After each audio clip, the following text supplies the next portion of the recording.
नाम के एक छोटे से गांव में मोहन नाम का एक गरीब लड़का रहता था। उसके परिवार में उसके साथ उसके बूढ़े माता पिता रहते थे। सोहन का परिवार बहुत ही गरीब था। उनके पास ना तो कोई जमीन थी, नहीं खाने के लिए कोई साधन था। सोहन दिन भर मजदूरी करता और उससे जो कुछ भी कमा पाता उसी से अपने पूरे परिवार का पेट भर लेता।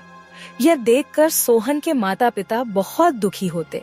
हमारे पास ना अपना घर है और ना ही अपनी कोई जमीन। हमारा बेटा दिन भर दूसरों के खेतों में मजदूरी करता है और उसके बदले भी उसे बहुत कम पैसे मिलते हैं।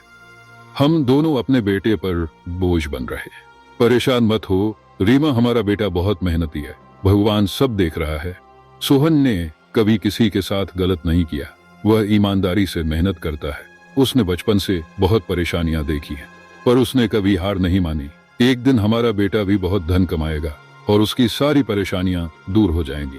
सोहन हमेशा सोचता था कि आज भले ही उसकी किस्मत उसका साथ ना दे रही हो, पर उसे यकीन था कि अगर वह मेहनत करता रहेगा तो एक दिन उसका भाग्य भी बदलेगा और उसकी सारी परेशानियां खत्म हो जाएंगी।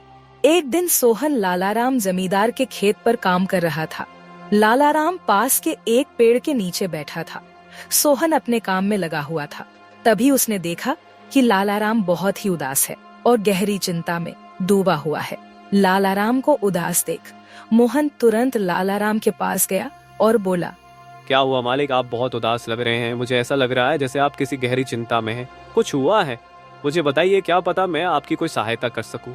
सोहन की बात सुनकर लालाराम को गुस्सा आ गया और वह सोहन से गुस्से में बोला, अरे तू मेरी क्या सहायता करेगा?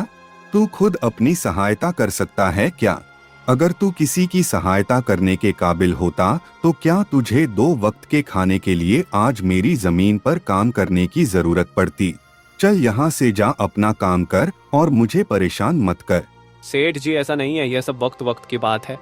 सब किस्मत का खेल है और इंसान को अपनी मेहनत पर विश्वास रखना चाहिए। आज भले ही किस्मत मेरे पक्ष में ना हो, लेकिन अगर मैं ईमानदारी और लगन से मेहनत करता रहूंगा तो किस्मत भी एक दिन मेरी तरफ झुक जाएगी। मेहनत और धैर्य से तकदीर के दरवाजे खुलने में देर हो सकती है, लेकिन मेहनत कभी बेकार नहीं जाती। मोहन की बात सुनकर लालाराम बहुत प्रसन्न हुआ। अरे सोहन, तेरे विचार तो बहुत अच्छे हैं। तेरी बातें सुनकर मन को एक सुकून सा मिला है। इतनी परेशानियों में भी तू अपनी जिंदगी खुश होकर काट रहा है। सेठ जी, यह